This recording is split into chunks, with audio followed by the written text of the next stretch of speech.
5, 4, 3, 2.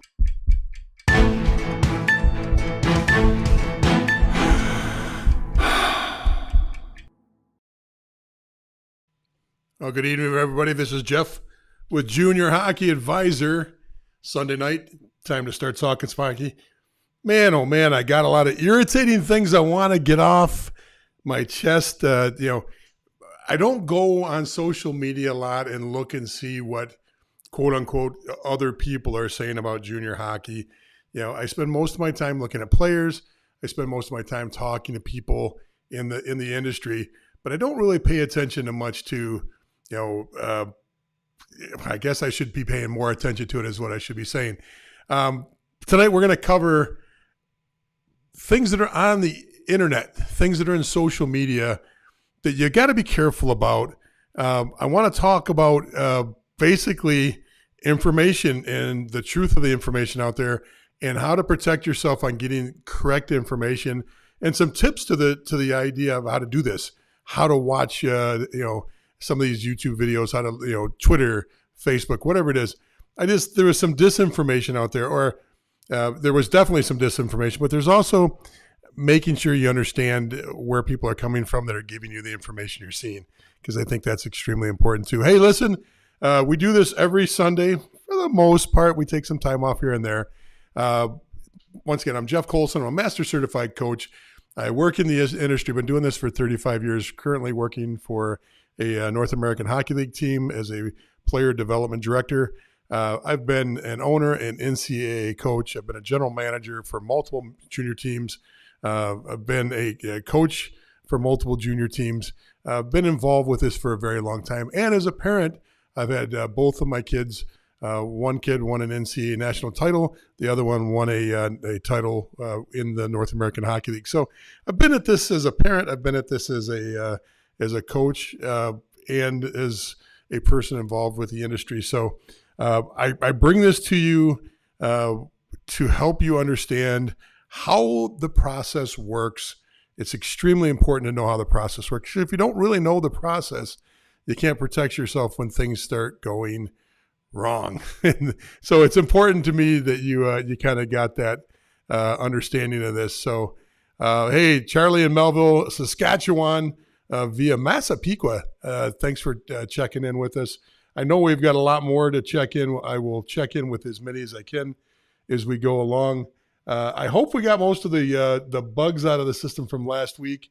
Last week was kind of tough. It was kind of tough on a lot of fronts, and I hope it didn't cost us much of our audience for this week, because I think we got a great time tonight to spend together. I think we got some valuable time. What'd you think of the interview? We did an interview with Dan Wildfong, head coach GM of the Lone Star Brahmas. I condensed it down for you. If you haven't seen that yet, go to YouTube, Junior Hockey Advisor, go to the Facebook page, the discussion group. I think I put them on both. I condensed the 34, 40-minute interview down to 8 minutes, and that's what I'm going to do with the rest of them coming up. What insight. I mean, how many times do you get a chance to hear how he really ticks, how he really thinks? Look, I can't be as patient as that guy is. That guy basically said, hey, look, I'll talk to any advisor that calls me, because you never know. And I don't want my competition to have that good player. Are you kidding me? I don't have that personality. My personality is, if the advisor isn't somebody that I think is, I'll just leave it at that. I'm probably not going to return their call. I look at the world differently. I'm pretty black and white. Either you're above board all the time, every single time, or you're not. And what Dan said is, hey, look, I'm in the business of hockey players. I've got to look beyond that person they're dealing with. So the redemption for all of us that are looking at hiring an advisor or working with an advisor, there's guys like Dan out there that, even though you may have made a bad choice with your advisor, you still have an opportunity with that program if it's the right player, right talent, right mindset. But what a great story! I don't know if you caught the story with he was a junior D player in Canada. I didn't even know there was junior D hockey. That was an amazing story in his ascension. And look, if you like the Dan Wildfung interview. This week on Wednesday, we'll debut our next interview. It'll be Adam Phillips. And Adam Phillips is currently the assistant coach for the Muskegon Lumberjacks in the USHL. Last year, just came off. He's only had the job a few weeks. He just came off being the assistant coach at Adrian, which won the Division III NCAA national title. What an amazing run. He got done with pro hockey, went to Odessa in the North American Hockey League. Within 3 months, he's the head coach there. That doesn't happen. It just doesn't happen. And he's had an amazing run as he ascends the ladder up. And what's some stories we got coming up for you about Adam? Talk about a path that's not the normal path. You heard Dan's story about how, he started out in junior D before he moved on. Adam's got a similar story, and it's great to hear. It's great to hear about people that don't always have a natural path laid out for them and their ability to move on. So 2 great interviews. Once again, the Adam Phillips interview will drop on Wednesday. So Tuesday night, midnight, it'll actually pop so you can pick it up. So all of you that want to stay up and watch for it on YouTube at midnight on Tuesday, go right ahead. Have fun. I will not be adding comments to it Tuesday night. Maybe later on Wednesday afternoon, I'll get around to that. So from my perspective, that's what's going on. Of course, anytime you've got a question, feel free to throw your questions on. I'm checking the boards right now. Don't be shy to ask questions tonight. Don't be shy to actually get involved any way you want to. I'm looking forward to a great night and a great broadcast. Let's get rolling. So I told you I was irritated. I was reading one, now mind you, legitimate sources of pure junior hockey news. I'm not even a legitimate source for pure news. Okay. I try to get a lot of news stories out there. I try to get a lot of content when I see it. If I see an article written about the World Juniors, I see something interesting about the NCAA, I throw those up. But I'm not, end all be all. I don't catch everything. And what I don't do is I don't, populate the website with a bunch of commits from all the different leagues every time a commit pops on here. And we could grow our audience by tenfold if I just did that, because it becomes a vanity site. We're not a vanity site. We are a site that tries to give good, pragmatic, balanced, critical thinking or critical thought process information. So with that said, I'm looking at a story that popped on my Twitter, I believed, and it was a ranking of the best junior leagues in North America. Okay, every once in a while, I see these things. It's kind of like, you've seen me before. I really try to rail on these. There's one in particular that bothers the heck out of me, and that's the CJHL, Canadian Junior Hockey League's rankings, because that is purely trying to be woke in each league. They're all equal. They all have, so you get a team from the SIJHL that can be ranked over 2 or 3 BCHL teams, and the BCHL teams are 15 through 20 in the rankings. It makes no sense whatsoever. The BCHL just had their best year ever for Division I commitments. Now, they had 170 something players playing in the BCHL. Put that in perspective. Okay, put that in perspective. Leagues that are fighting for that title of being next best in the North America area. Some of those leagues have 0 to 20 NCAA Division I commits. Okay, so most of these leagues most of these surveys are always going to put the USHL first. That's fine. They'll battle back and forth between the North American Hockey League and the BCHL for number 2. That's fine. Number 3 or 4, because you're 2 and 3 are BC or NA. So number 4 usually comes in at the AJ, and then it goes haywire. Now, the one that got me and the one that drove me crazy was one of the polls out there had the BCHL like at 12th or 13th in junior hockey polling. And I just looked at it and I went, folks, you got to be really careful on the source. And the source of most of these, I had a conversation with somebody today in the industry, and they said, Jeff, you're the only one out there that does this kind of broadcasting that's not an advisor. Okay, so keep that in perspective. If you're an advisor and you don't know anything about the BCHL, or you've never toured around and actually been in all the rinks in all these different leagues, if you haven't actually been in all the provinces in Canada, if you haven't traveled out and seen the South and the NAL and been to the BCHL, and you just, if you haven't done these things and you haven't been to the showcases and you don't know these coaches and you haven't watched the competition, it's very, very difficult to go out and put a poll together that puts the BCHL in 13th place. Unless one of your advertisers, if somebody that's giving you money, is putting it in a situation where they want their league to look better. So just be careful on that. The other one that bothered me was another ranking, and it surprised me because I pulled it up on YouTube and like, wow, that's getting a lot of action. That's getting a lot of hits. This guy just put this information out, and it's running pretty good here. And I look at this the poll, and it was pretty simple. USHL on top. Beautiful. No problem there. Then he just starts hedging bets. Well, the NAL and BC, that's number 2. Number 3 is the AJ. Number 4, I'm going to take the best of this league, the best teams in this league, combined with the mid-level teams from over here. That's 4. And then number 5, well, let's take a few teams from here and these teams over here. That's 6.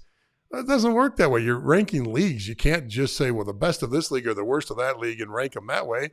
Hell, then everybody could be number 1 because there's teams in the NAL that are just as good as BC teams just as good as USHL teams. There's NCDC teams, I've said this lots. There's a couple of NCDC teams that are just as good as anybody in any other junior league. So you can't pick and choose. Now, what you can do is you can do your homework. You can actually look at these leagues and break them down. We've talked about this a lot. I'm going to go through a little bit of this in a second. Read a couple comments and see what's going on with comments. After I do that, we'll jump in. I'm going to go on to Elite Prospects. I'm going to show you again some tricks of the trade, some ways to make sure that you're looking at information that's actually going to work for you. And I think that's important. I think it's important that you get information that works and is honest, and you can actually put a finger on it and say, this is not subjective. I mean, when you rank the BCHL 13th, that's subjective, okay? The other one too, and I thought I appreciated the effort that one of the gentlemen's doing. You can go out there and look at, there's not that many junior hockey rankings out there, so you can go out and grab these if you want to look at them. He did a per capita thing, and he ranked the D3 programs too, where the best places to play D3 or to get to D3 hockey through juniors. And he ranked the teams out, but first of all, like the USHL for D1, your best option, if you purely are on the cusp of D1, D3, your best option is the North American Hockey League. And he did it as a per capita ratio, meaning what I think he meant to say was commits over roster size. So you had a ratio there. The per capita might not work actually as a definition as well as just commits per ratio, or a ratio of commits to the roster size. So if you're in a league that has 23, you got 10 commits, you get it 10 out of 23.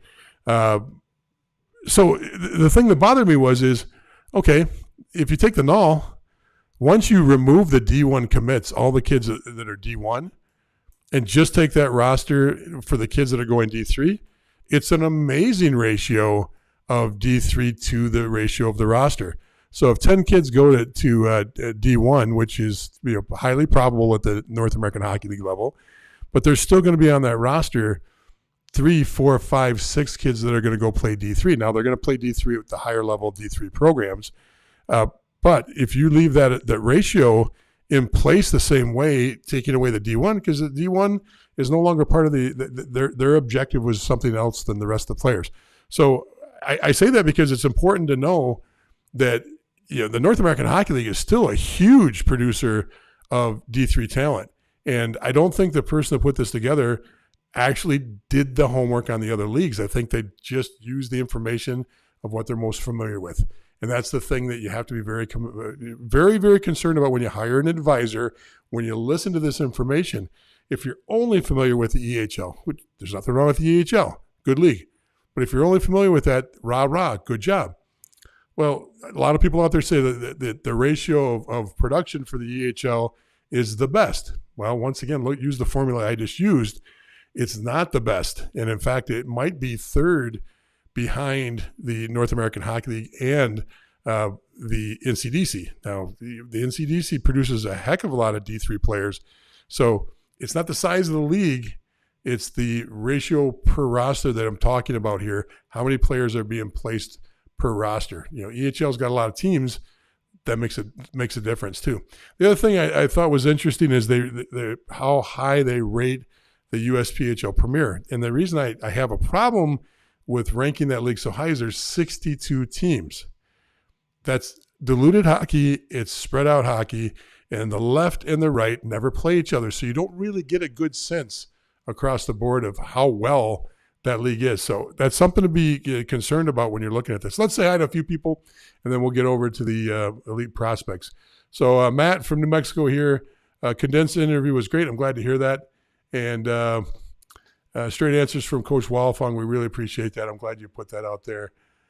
Charlie says hi from Saskatchewan. I already got that one. Dave from Colorado is on. That's great to see. Stephen from Scottsdale, Arizona is on. It's great to see you on here.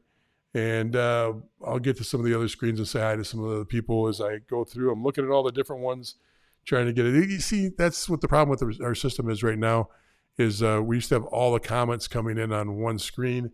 Now I've got to go and jump around and look at all the different pages as they're pulled up. So let's jump on. Let's look at this and let's see if we can figure some things out that will help you as you're looking at these leagues and these teams. So let's jump over and see if I can pull up. All right, we're going to go to Elite Prospects here.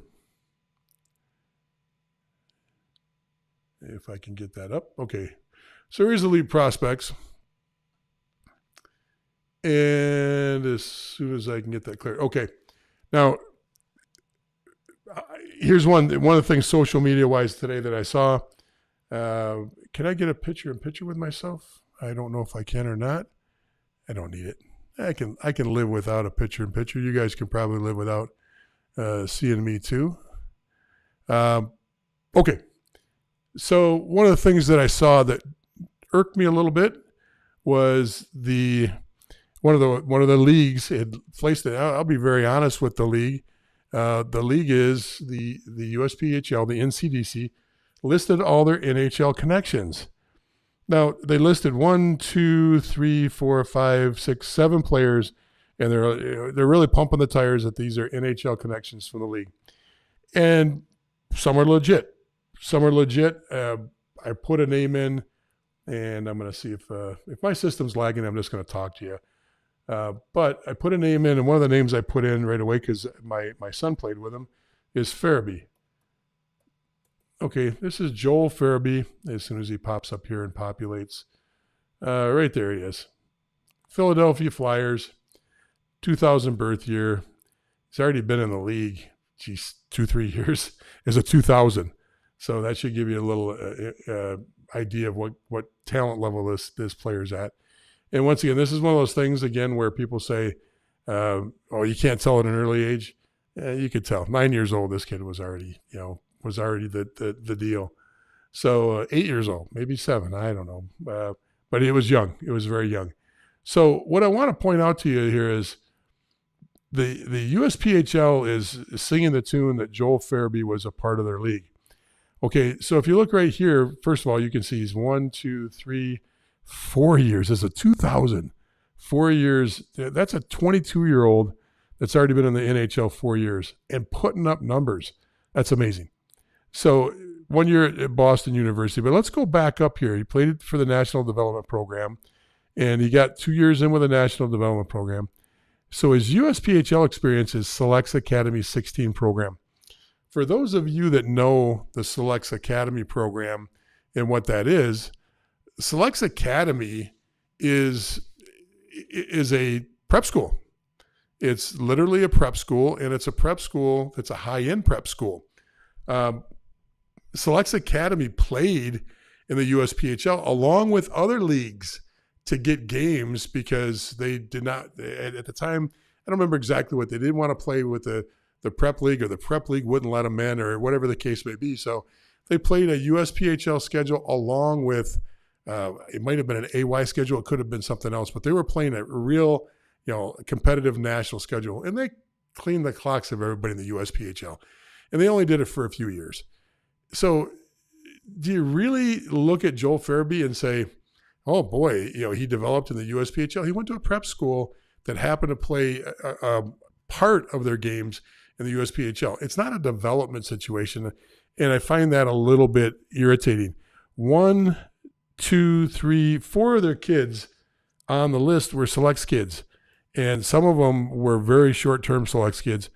The other kids, now one kid's legitimate. The Thompson kid, 97 birth year, he came out of the South Shore program, but that was back when South Shore was getting a draft pick.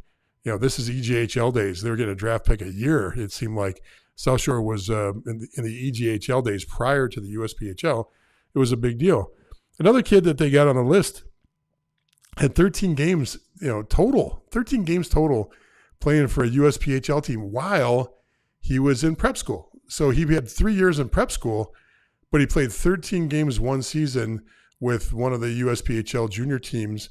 And most likely they picked him up at the end of his prep season. They got, maybe his prep team didn't make the playoffs and they got picked up.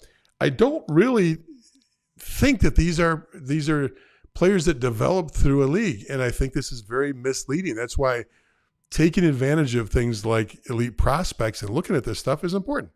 At least in my eyes, it's important because you can see what leagues are really, have the output. Now, there's times where I'll go through player by player. I did this with the USPHL a few years ago. They put a big 2-page spread out in one of the local publications in the Boston area with all of the players that came through their program that went on to play NCAA Division I college. And the list probably had 60 players on there that were either ACHA Division I or they were playing Division III hockey instead of Division I. It was not an accurate list whatsoever, but it was inflated and bloated, and nobody took the time to actually go name by name. Probably what they did was they asked teams to submit all their names, and they just combined the list from all the individual teams that whatever they emailed in, and nobody fact checked it. So just be careful with this information. Be careful when you look at these lists. Be careful what you read on any junior leagues or websites. Some are more credible than others. I've sat down with the presidents of these leagues before. I sat in a room one time with the USHL's president, and he's like, look, we've got to do a better job of when we blow our horn or toot our horn to make sure the information's accurate. And, we almost had him convinced, and nobody's doing this yet, to put the actual trail of where players got their original commit from. For example, one of the players on this list, he absolutely did play 1 year in the NCDC, but he got his commitment when he was 15 to Dartmouth, and he was already a superstar well before he went to play on this junior team. And the reason I say that is, and the reason I bring that up is, if you commit at 15 when you're in prep school, or you commit somewhere else and then you go play in a junior league, if you're already at that level, you're just playing juniors. You're not there to, don't get me wrong, every junior player should be developing, but you're not there to develop for a scholarship. You've already got that in hand. And what happens a lot of times, much more than you think, on the East Coast, a kid that gets his scholarship, his commitment, will turn around and look and say, what's close to home? And there's a lot of D1 programs that are perfectly fine with players playing in the NCDC once they have their commitment. They can see them more. They know the coaches. And once again, there's 2 or 3 programs that are very, very respectable, and maybe 4 or 5 now in the NCDC that have legitimate programs. I mean, high-end programs. It's just the fall off on the bottom end. So anyway, that's that. If we weren't so clunky tonight, I'm really working on this to see why we're clunky, and hopefully we can fix this. That gives you a little information on that and how that works. If you got questions on this, I got one more thing about the same topic I want to kind of talk through. I might not be able to show you because of the way it's clunky, but this is the reverse engineering thing. let's back up a little bit. Before we reverse engineer, part of having a good advisor, if you do choose to hire an advisor, remember, I'm not an advisor. I work with advisors. I've hired advisors. I've fired advisors. And I'm on the phone with advisors all the way through the year talking about players. Now, good advisors know where your bandwidth is as a player. They know what your top and max potential is. They know the minimal level you can play at to be successful. In other words, they might say, hey, look, you really need to be either at a mid-level NOL team or above, and you have some potential, maybe a small percentage to play USHL or BCHL. So they know that window. Maybe they start working with you at 15 or 16. Now, can that window expand or contract? Of course it can. Of course it can change. That can change in a heartbeat with an advisor. A good coach can do this for you too. It's very hard for parents. It's very hard for players to be able to self-evaluate. Now, you can. There are a lot of good hockey people that I know that really struggle with their own kids.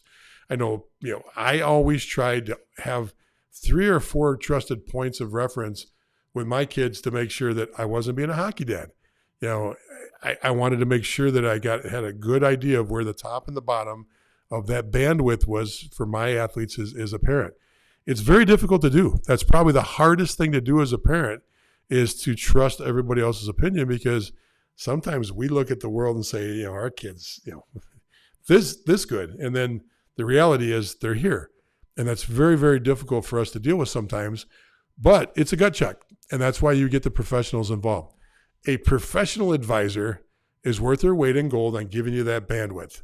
A lot of times, just knowing your bandwidth, where your top and your bottom is going to make your life much, much easier.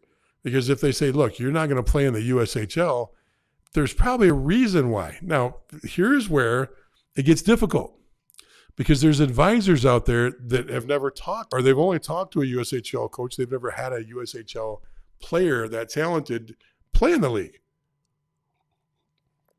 So if you've never had a player play in the league, or you've never gone to a game, or you've never, sat down with several of the coaches, or been invited, or even into the locker room to chat with the players, which good advisors have those abilities, you really don't have the ability to get the bandwidth set if you don't know the leagues. Now, that's where that bias comes in I'm talking about. A lot of advisors leave the game playing at whatever level. They played through high school. They played through juniors. They played through, tier 3 juniors. They played some ACHA. They played CJHL. It doesn't matter. If they come out of there and that's really their wheelhouse, there's nothing wrong with it as long as their client base, they limit to that wheelhouse. I love advisors that tell people, no, you don't fit for my client base. I only take 4 2003s or 6s or 8s, or I only take 4 defensemen at the 2007. I really only focus on kids that are heading to the BCHL. I really only focus on kids that are heading to prep. I really only focus on kids that are NOL-based kids that are heading to that league and that are projected to be tendered or drafted in there. That's the kids that my wheelhouse. It doesn't matter. I don't know many that are that focused where they only pick one league, but you get my point. My point is that you don't want an advisor that only knows tier 3 hockey, and you're a player that's clearly going to play at a higher level. And so you got to be careful when you're in the hiring process and you're working through this. Does that make sense? Anybody got any questions on that? Kathy from Chicago, so glad to see you come on board. Whoops. I saw, don't all leagues promote their ties to NCD, D1, AHL, NHL to some extent? Dave, you're absolutely right. They do. There's a lot of leagues that promote that way. My only point is some have a much more valid connection to that player than others. For example, when a USHL team that had a first rounder on the team and the kid was drafted while he was playing on the USHL team to the NHL, and then 3 years later he's in an NHL All-Star game, and you see that tweeted out, well, that's pretty legitimate. When a kid played U15 for 15 games during the pandemic, or excuse me, he's a U15 player in prep school, and he plays for an NCDC team during the pandemic, and they claim him when he gets drafted. That really irritated me during the pandemic because those players only played for a very short period of time. There was a lot of prep kids that had to jump and find homes because the prep schools weren't playing, so they decided to jump in some junior teams. And this is not a slam on the player or the talent or the coaching level of I fit on that. I think the top end is extremely good in that league. I think the bottom half is weak, and I've got enough data to quantify that. Other leagues are different, and so you're absolutely right. All leagues to some extent do that, but some have a lot more legitimacy to the claim. It's like I think you get the point. I don't think I have to beat that horse to death on there. So as you go through this whole process, especially with advisors, just make sure that you're asking the questions, who do you work with? Tell me the teams you place players with last year. Tell me about your class last year. Where did you place players? What teams did you place them on? You don't need actual names. You might ask for references and names of these players, but you can tell very clear. You can ask the question. Here's a great question to ask. Tell me the last 5 coaches you spoke to in the null. Tell me the last 5 coaches you talked to in the NCAA Division I. And if they have to think about that and can't go, you mean today or last night? That's the answer you want to hear, because then that guy's going to pull out his phone and go, oh, here's who I talked to today. Because an advisor that's on the ball and working it, he's on the phone with those guys all the time. Okay? He's on the phone for whatever level he specializes in all the time. And it could be D3. I don't know if many advisors are making a living just on ACHA hockey. It might be getting to that point because ACHA hockey is, 500, 600 teams deep now. There's a lot of kids playing there, and there's ways to get money for school at the ACHA level. So that might be changing over the years. But I got it aside for y'all. I'd love to hear your thoughts on this. Now that we've got this money going to NCAA athletes, college athletes now can get paid name, image, likeness. I've heard that some schools they go there, every kid on the football team immediately gets $25,000. I can't remember if it was Texas A&M or if it was Georgia. One of the schools, it's their NIL deal is made so that every player gets $25,000. At what point now will you start seeing the elite junior programs able to do that like the major junior programs do? Are we about to get rid of this amateur, non-amateur status between the OJHL or all 3 of the major juniors and Tier 1 juniors in the United States? I'd be interested in your thoughts on that. I think my personal opinion is I think we're getting close. I don't know how you can now pay. The whole idea of keeping kids amateur is so they can stay amateur for the NCAA. So if the NCAA is now paying players, okay, why can't they get paid at juniors? It's just, to me, it's hey, look, I personally like the purity of the days when it was all amateur, and even back to the Olympics, I liked it when it was pure and amateur. But you can't put the toothpaste back in the tube. We're beyond that. Now it's a matter of, okay, what's fair? Is it fair that guys in the OJ can get a stipend? Some of them can get bonus money. Some of them can, play a few games pro and then come back. I mean, I don't understand the process. I don't understand where the NCAA is going on this, but I'd sure like to see your comments and hear what you have to say on it across the board. I'm looking at some of them to see if we got any other relevant comments coming in. I see a couple that we'll save the topics on. But if we don't have many questions on that, I think I covered everything I wanted to cover tonight. Remember, lots of sources to get what is the best and what is the worst junior league and ranking them. But as I've said before, and I've said in a lot of videos, you can go on to Junior Hockey Advisor, our YouTube page. You can go to Junior Hockey Advisor there and look at the information I've put out. Been very clear on this. If you're looking to rank leagues, the league is important, but it's not the league that's just important. it's the level of the team in the league, then it's who is coaching that team. Okay, because you could have a first-place team that just happen to have a super talented group of kids. Maybe it's a first-year coach, and because this first-year coach isn't working it the way a veteran coach is, he's not going to have the same pull as another guy. Now, historically, across the board, in some of my videos out there when I talk about the rankings, you can see this. The top teams have the most talent. The top teams get the Division I commitments. And at the end of the year, if you look at the rankings of the teams, or you look at the standings of the teams, your top end teams have the most commits, and it works down. Now, if there's 29 teams in the league, that system works, and there might be one or two anomalies, meaning there's like 3 seasons ago, Corpus Christi in the North American Hockey League had a ton of commitments, and it showed on paper that way, but some of them had already decommitted by the time that list was put out, and some had been traded off, so the team looked like it was loaded, but it wasn't really carrying as much as they had on paper. So what are your thoughts? Love to hear them. Once again, I'll take one more quick stab at the boards to see if anybody's got anything to say. And once again, just a quick check. Okay, look, let's call it quits for the night. Coming up, once again,